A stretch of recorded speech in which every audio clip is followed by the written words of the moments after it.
c'est ça qui est ça. On est le 8 décembre. Aujourd'hui, je vais vous parler un peu du guano, les excréments, les caca des vers de farine.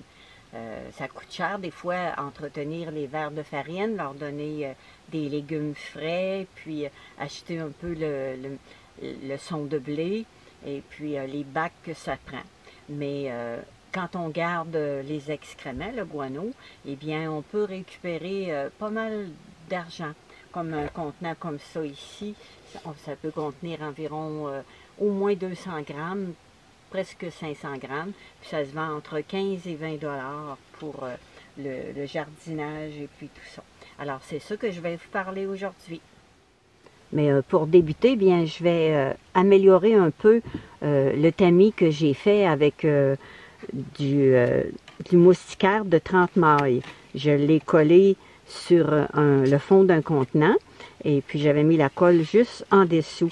Mais quand je mets le son de blé ici, eh bien, les vers de farine, les petits bébés, tout ça, ça rentre dans le joint.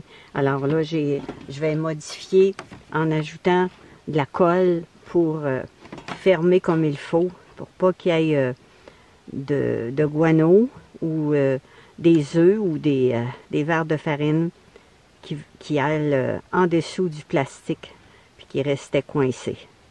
Alors j'ai passé l'aspirateur pour enlever ce qui restait. Alors je vais essayer de bloquer le plus possible. Alors là, je pense bien que je l'ai bien amélioré. Alors, c'est tout bouché. Il ne devrait pas avoir rien qui va rentrer. Quand je vais l'essayer la prochaine fois, je vais vous montrer comment ça va. Alors là, maintenant, je continue avec mon guano. Alors, pour commencer, bien, je mets ma balance à 0 pour avoir le bon poids avec le contenant dans lequel je vais placer les excréments.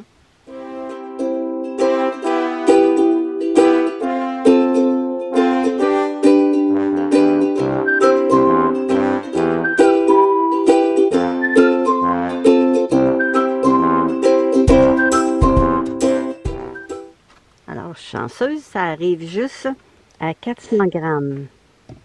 Alors, j'ai 400 grammes dans un contenant comme ça. Alors là, j'en ai mis dans 4 contenants. Alors, ils ont tous 400 grammes. Et puis, j'ai inscrit la date, le 8 décembre 2022, guano. Et puis, le prix, 15 $. Alors, c'est pas dispendieux parce que la plupart, c'est 500 grammes pour 20 $.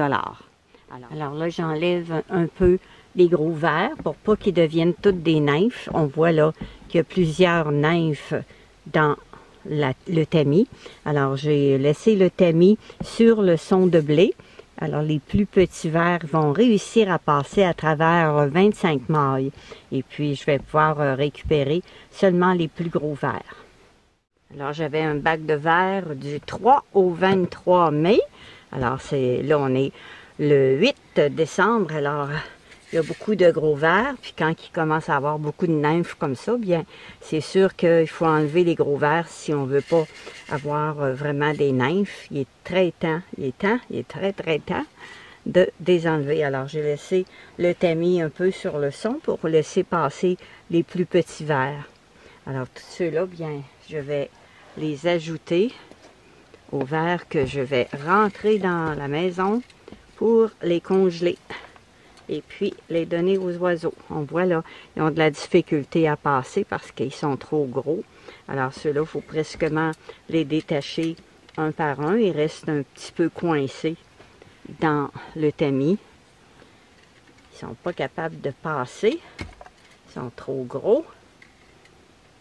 Alors, ça va faire beaucoup de vers de farine encore pour mes mésangers du Canada, mes petites mésanges à tête noire et mes citelles à poitrine rousse, naturellement léger bleu aussi. Alors, il n'en reste plus. Ça, on va toutes les congeler. Et puis, ah oui, il a réussi à passer, il est assez gros quand même, hein? Bon, alors je vais remettre ça dans le même bac Et puis, je vais leur rajouter des légumes parce qu'il n'en reste plus.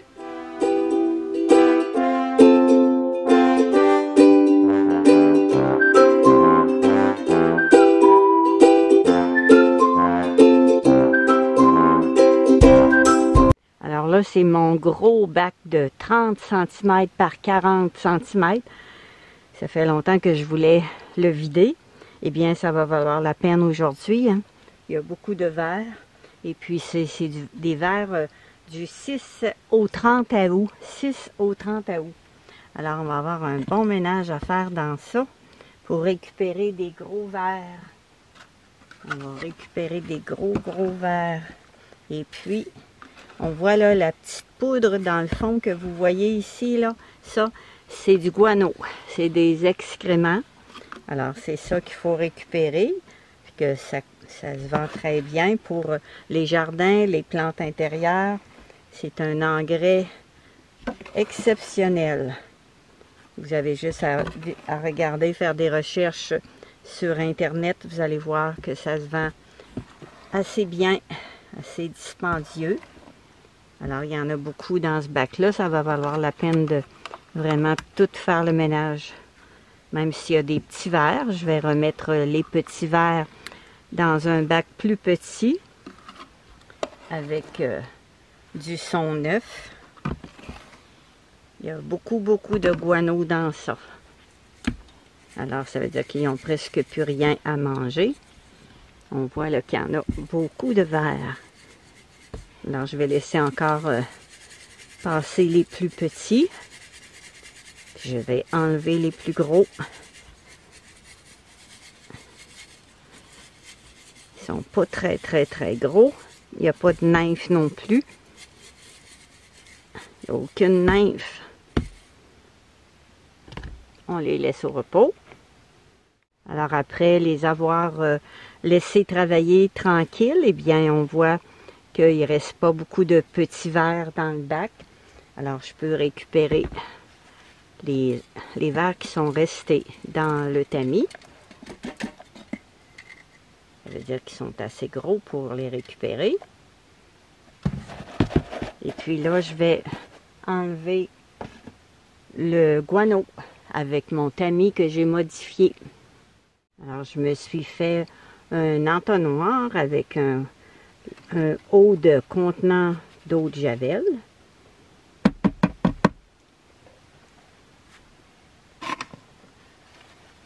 Alors, seulement le guano va passer à travers.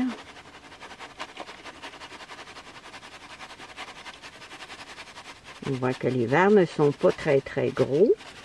Alors, je vais les mettre dans un nouveau bac sur lequel j'ai inscrit la date, la même date pour savoir quel âge ont ces verres.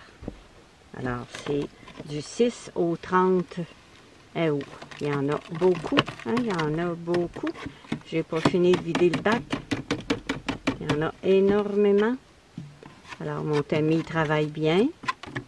Il n'y a pas de petits verres qui restent coincés. Et ça va bien. Alors là, j'ai fini de vider le bac. Et regardez-moi comment est-ce qu'il y a beaucoup de guano. Mon bac a 30 par 40 cm. Et puis, il y a, si je l'égalise tout, là, il y a probablement 2 cm de guano. Alors, je vais encore pouvoir tout peser ça, puis embouteiller ça pour les jardins. Et puis, j'ai reporté la date sur mon bac avec la date du son neuf que j'ai mis, le 8 du 12e mois, et la date que les verres de farine ont. Alors, ça me donne 2 bacs. Ils sont très nombreux. Alors, l'autre bac est ici. 2 bacs identiques. Alors, j'ai mis des petits morceaux de pommes de terre. Ici, je vais rajouter des légumes. Alors, ils aiment beaucoup ça, les ténébrions, ils aiment. J'avais un petit restant de betterave, on voit là. Ils adorent ça, ça va faire des ténébrions rouges. Alors, ma journée est finie. Je vais tout reclasser mes bacs à leur place. Et puis, je vais revenir dans 2 jours. Alors, bon visionnement. Merci de partager mes montages et amusez-vous bien avec votre élevage de vers de farine pour nourrir les oiseaux du ciel.